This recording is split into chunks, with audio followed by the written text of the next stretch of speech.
Hi. Well, hey guys, my name is Jonathan Ramoutar. I am a student pastor at Lake Worth Christian School. I also get to serve in the Family Church Network here in South Florida as a student pastor. And I've been working with students for the past 10 years. And prior to that, my previous job was as a classroom teacher. So I've been spending quite a lot of time with students, and I'm excited to be part of this podcast today and just talk about leadership lessons that I've gleaned and taken from my experience in student ministry.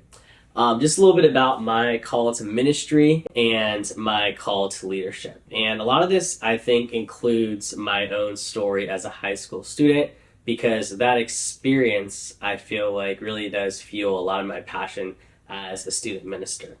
So when I remember myself in high school, a lot of the things I think about are sort of this sense of aimlessness and a lack of purpose. And something I find very interesting is a lot of the issues that we see in young men today, the things young Gen Z men are struggling with when it comes to apathy, when it comes to depression, when it comes to lack of purpose. I was in that exact same camp. So even though I was in high school as a millennial and an entirely different generation of person, I still think I can relate to a lot of what our guys are going through right now. And so as I felt that lack of purpose and sort of lack of meaning in my life, what I did is I tried to fix it with religion. So I know that my mother was going to church and she was still pretty involved. So I went back to church and I started, interacting with Christianity for the first time in a while. And what I stumbled into was this sort of works-based theology. And I stumbled into a Christianity that was based around what I can do instead of what Jesus has already done. Thankfully, I went to a more theologically sound college Bible study, and it was there when I heard the gospel for the first time, which was at a family church college Bible study. And after hearing the gospel, we committed my life to Christ, and I really jumped right into serving in student ministry. I spent the next 4 years of my life interning throughout my college years. After that, I was invited to join our church's residency program, and I was ordained in 2016. And just recently, I finished my master's in Christian education at the Southern Baptist Theological Seminary. So with all that being said, I'd love to just share with you 4 things that I've learned as a leader in regards to student ministry. And these are just 4 sort of quick core principles that I believe can really help any student pastor. The first principle is that I believe it's really important to build a relational bridge that bears the weight of truth, right? Building a relational bridge that's strong enough to bear the weight of important truth. So I think a lot of times when we are ministering to Gen Z, it's very in vogue. It's very easy to say that they're a soft generation or they're a snowflakey generation, right? We think they're far too sensitive. So what we want to do is we want to just sort of barge right in and lay out clear truth, because we feel like at the end of the day, that's what they need. They need more facts and they need less feelings, right? And as great as that may sound and as effective as you think that may be, the truth is that no matter what the age, and especially teenagers, people don't really care what you have to say until they know that you care about them, right? It's like the old adage says, people don't care what you know until they know that you care. So one of the things that I believe is very pivotal to any successful student ministry is investing real time, building strong relationships with students. Not only at my church, but also during school hours. Something I'm a big believer in is the idea of purposeful hangout time. And what I mean by that is whenever there is a moment, maybe it's before your student ministry starts, maybe it's like the moments in the morning before main service if you're a pastor, right? Maybe if it's at school, it's like the times when the kids are waiting for their parents to pick them up, or before a big event starts, or maybe it's right after, right? Really taking that time and using it to build relationships, right? Asking good questions, listening, right? I think a lot of times as pastors, what we want to do is we want to fix. And then as soon as we hear students like tell a little bit of the story and open up a little bit of their life, our first reaction isn't to listen more, it's to just correct and fix what we can. You know what I mean? And a lot of times what we really should be doing is investing real time, building strong relationships. So when the time comes to deliver some tough truth or some harsh truth, right, they're actually able to receive it because they trust you and they know you, right? So I think a big part of this, like I said, it's asking good questions, it's actually listening. and also doing a little research, right? I don't think that we need to pretend and try to try to appear as younger than we actually are when we're leading students. You know what I mean? I'm not sure if you guys have ever seen that meme that says, "How do you do, fellow kids?" Right? We don't need to do that necessarily, but it is great just to be aware of what's going on in the lives of your students, right? Like, what video games are they playing? What movies are they watching? Which celebrities are they following, right? So building relational bridges, I believe, goes a long way, and it helps those important truths last longer. So that's the first key principle. The second thing I've learned to do is be realistic in defining what a win is in ministry, right? So being realistic in what you define to be a win in ministry. So I host a chapel service once a week at my school for both middle and high school students.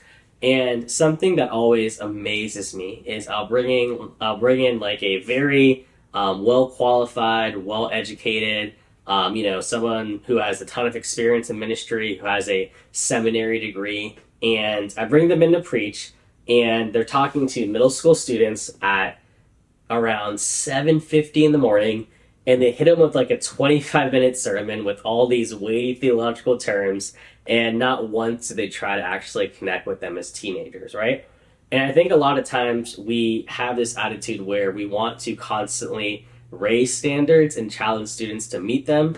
When I think a lot of times in ministry, we just need to sort of temper our expectations, right? So in regards to that same chapel situation, I don't regard it as a win if I give them this super long but perhaps quality sermon. Instead, I consider a win like a solid 15-minute sermon that holds their attention and actually has applicable advice for them, right? I think a lot of times we just need to be willing to meet this generation where they're at and temper expectations, right?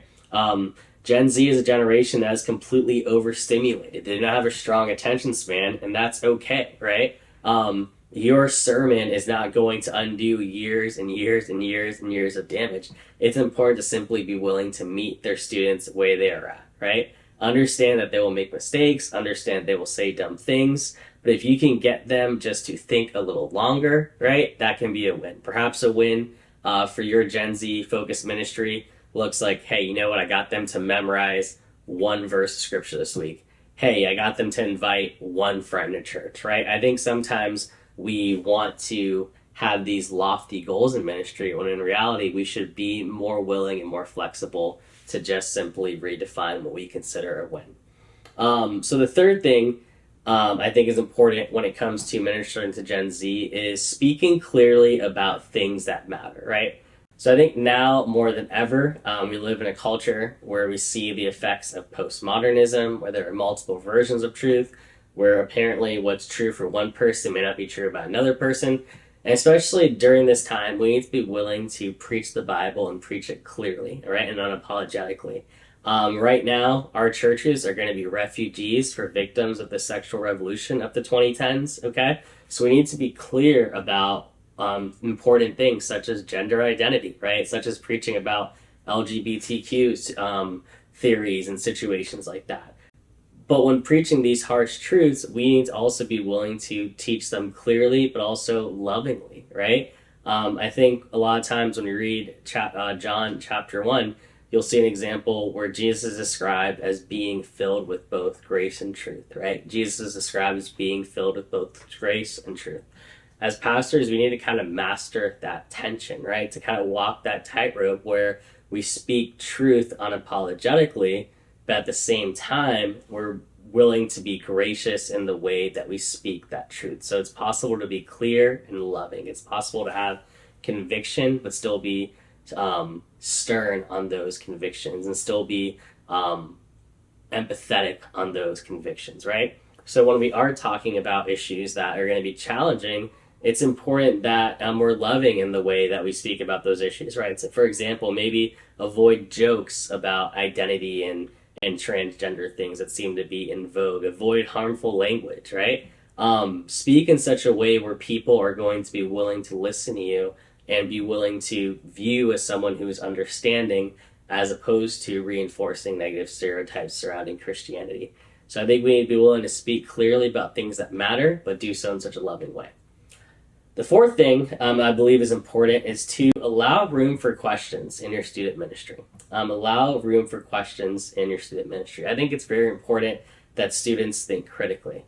You know, the number one question in student ministries that we're always asking is, why do students leave the church once they graduate, right? Why is it that we spend years and years and years putting our kids in student ministry? They go through kids ministry, then they go through middle school ministry, then they go to high school ministry, then they graduate with a decade of Christian education and a decade's worth of ministry, only to go off into college, and the moment that their faith is challenged, give in, right, and walk away from the faith. Why is that? I think the reason why is because we never really teach our students to think critically, right? We don't allow them to ask questions. A lot of times when they ask questions, we either shoot them down or we sort of brush them off, like, you know, they don't know what they're talking about, right? But we need to be willing to allow our students to ask a lot of important questions and encourage them to think critically and really challenge your faith, right? Because a faith that is never tested is only going to be a weak faith, right? So we want our students' faith to be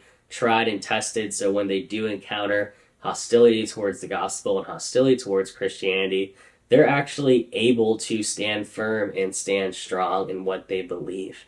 A big part of that is just allowing room for questions, right? And the tone in which we answer those questions is important. Our willingness to answer those questions is important. But we just need to allow room for questions, right? Allow room for critical thinking and critical observations. And the last thing, the fifth thing I think is important to remember, this is pretty simple. It's just to remember they're just kids, right? At the end of the day, they're just kids. Always remember there were times when you were a teenager, when you did foolish things, when you said stupid things. I know for sure that's true about me. And whenever I get frustrated with a student and I get angry and I'm wondering what on earth could possibly be going through their minds, what always calms me down is I stop and I think about myself as a teenager and the things I used to say and things I used to do, and all of a sudden it's a lot easier to show grace. So just remember they're just kids and they're learning. They're going to make mistakes. They're going to take, sometimes discipleship is going to look like them taking 3 steps back and then taking 1 step forward, and that's okay. You know what I mean? I believe it was Eugene Patterson who defined the Christian walk as a long walk of obedience in one direction. And sometimes that walk just takes a long time, and sometimes it's a little messy. So we have to be willing to walk with our students, understand they're just kids, and understand they're just learning.